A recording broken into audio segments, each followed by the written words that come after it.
Bonjour à tous. La bonne nouvelle de la semaine, c'est l'histoire d'un homme. C'est l'histoire d'un homme qui est boiteux. C'est comme ça qu'il est défini dans la Bible. En réalité, nous dirions aujourd'hui que c'est un paralytique. Il ne peut pas se déplacer tout seul. Et tous les jours, on vient le déposer à la porte du temple, à Jérusalem. Bien des choses se sont passées dans les semaines qui ont précédé ce moment. Le Seigneur Jésus a été arrêté, mis à mort. Le troisième jour, il est ressuscité et le Saint-Esprit a été manifesté sur l'Église. Et déjà, des milliers d'hommes, de femmes croient au salut dans le nom du Seigneur Jésus. Ce jour-là, Pierre et Jean se dirigent vers le temple parce que c'est l'heure de la prière. Et il y a ce boiteux qui est là. Vous trouverez cette histoire en lisant dans la Bible, dans le livre des Actes des Apôtres, les 20 ou 30 premiers versets du chapitre 3. Donc Pierre et Jean, disciples de Jésus, apôtres de la première heure, montent tous les deux au temple. Et voyez-vous, cet homme est là, à tendre la main à ceux qui passent. Et Pierre et Jean s'arrêtent devant lui. Le texte nous dit qu'il s'attend à recevoir quelque chose d'eux. Oh, nous pourrions dire, mais c'est formidable. Il reconnaît là des hommes qui sans doute ont bon cœur et il se dit, ces gens-là peuvent quelque chose pour moi. Mais en fait, c'est terrible. Parce qu'il s'attend à recevoir quelque chose des hommes, mais il ne s'attend plus à recevoir quelque chose de Dieu.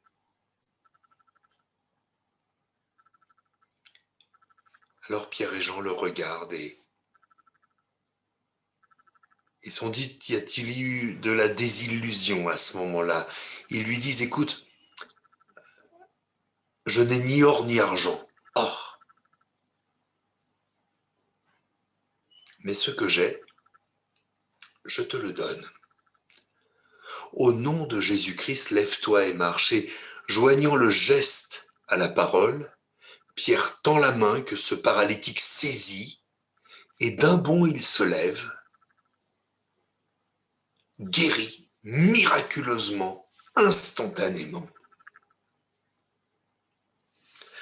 Alors sa première réaction, je la lis pour vous. D'un saut, il fut debout, et il se mit à marcher. Il entra avec eux dans le temple, marchant, sautant et célébrant les louanges de Dieu. Tout le monde le vit marchant et célébrant ses louanges. Il reconnaissait que c'était celui qui était assis à la belle porte du temple pour demander l'aumône, et il fut rempli d'étonnement et de surprise au sujet de ce qui lui était arrivé. Comme il ne quittait pas Pierre et Jean, tout le peuple étonné accourut vers eux au portique dit de Salomon. Les gens n'en reviennent pas. C'est quand même étonnant. Ils viennent au temple, ils croient en Dieu, et quand Dieu fait un miracle, ils ont du mal à le croire. Je crois que nous sommes dans une époque un peu comme ça, où beaucoup disent croire en Dieu, mais ne croient pas qu'il est capable de changer quelque chose dans leur vie. Alors, va s'en suivre une grande confusion. Parce que le bruit se répand, les gens disent mais c'est Pierre et Jean qui ont fait ce miracle.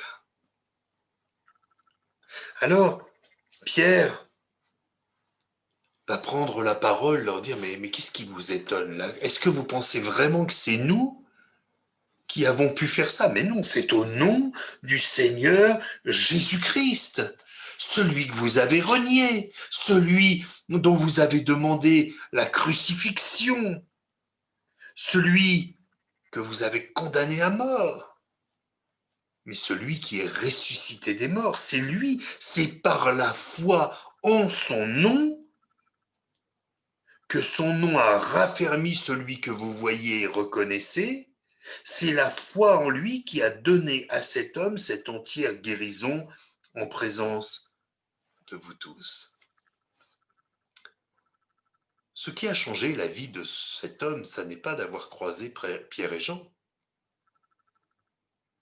c'est d'avoir accepté de croire au nom du Seigneur Jésus-Christ. Quand Pierre lui a tendu la main en lui disant « Je n'ai ni or ni argent, mais ce que j'ai, je te le donne. Au nom de Jésus-Christ, lève-toi et marche. » Cet homme avait la possibilité de ne pas saisir la main qui lui était tendue, de ne pas dire « Ton Jésus, moi j'y crois pas ». Mais sa vie était une telle détresse, sa vie était une telle dépendance, sa vie était tellement dégradante. Vous imaginez cet homme qui était posé le matin, récupéré le soir, qui sans doute faisait ses besoins sous lui, qui passait son temps à voir la vie passer au-dessus de lui. Lui, il était au sol et les gens passaient debout. Quand on lui dit au nom de Jésus de Nazareth, lève-toi et marche, il croit que le nom de Jésus peut changer sa vie.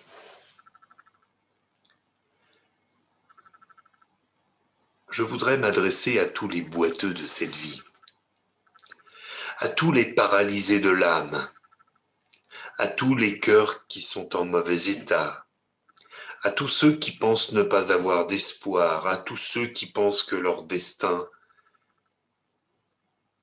est voué au malheur, à la peine, à la souffrance. Au nom de Jésus-Christ de Nazareth, accepte de croire qu'il peut changer ta vie. C'est par la foi que cet homme a été guéri, sa propre foi. Si tu acceptes de croire que le Seigneur Jésus peut changer ta vie, tu vas voir des choses extraordinaires. Ceux qui lui font confiance, ceux qui témoignent de sa grâce, ceux qui disent à quel point Dieu est puissant, voient des choses merveilleuses se passer. Des dépressifs qui sont guéris, des hommes, des femmes qui retrouvent la joie de vivre. C'est pas facile à notre époque, mais c'est possible avec le Seigneur.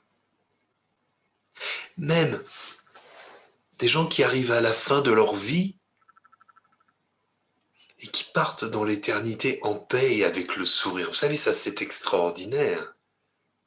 Il y a tant de personnes qui rentrent dans l'éternité avec des angoisses, parce qu'ils ne savent pas ce qui les attend, et à vrai dire, parce qu'ils n'ont pas cru, ils sont perdus.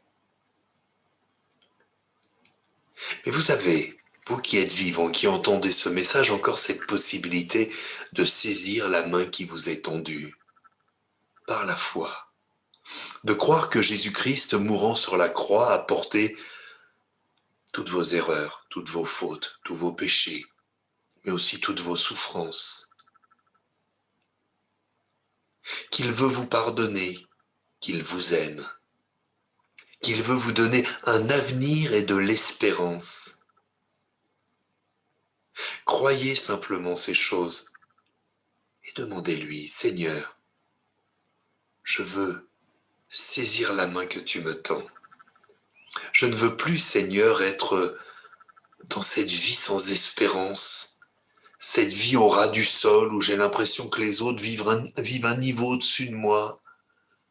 Je ne veux plus être comme ce paralytique sans espérance, mais je veux être comme ce paralytique au moment où il a saisi la main qui lui était tendue, où il a cru qu'une autre vie était possible, qu'un avenir était possible.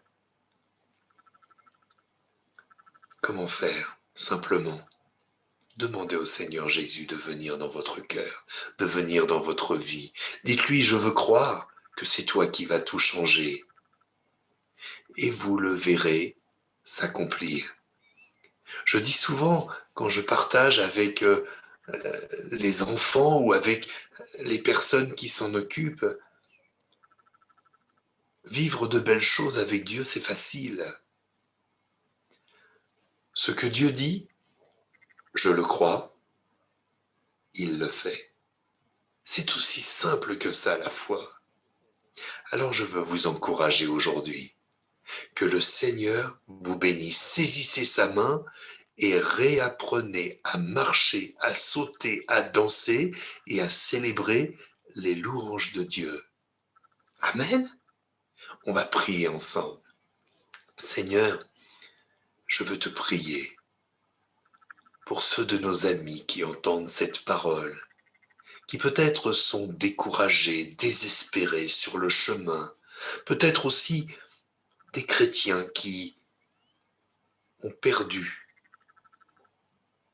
leur espérance, qui se sont découragés, qui se sont arrêtés sur le bord du chemin, qui sont comme des paralysés de la vie, qui ont besoin de saisir tout à nouveau la main du Seigneur. Je te prie, ô Dieu, de leur faire grâce.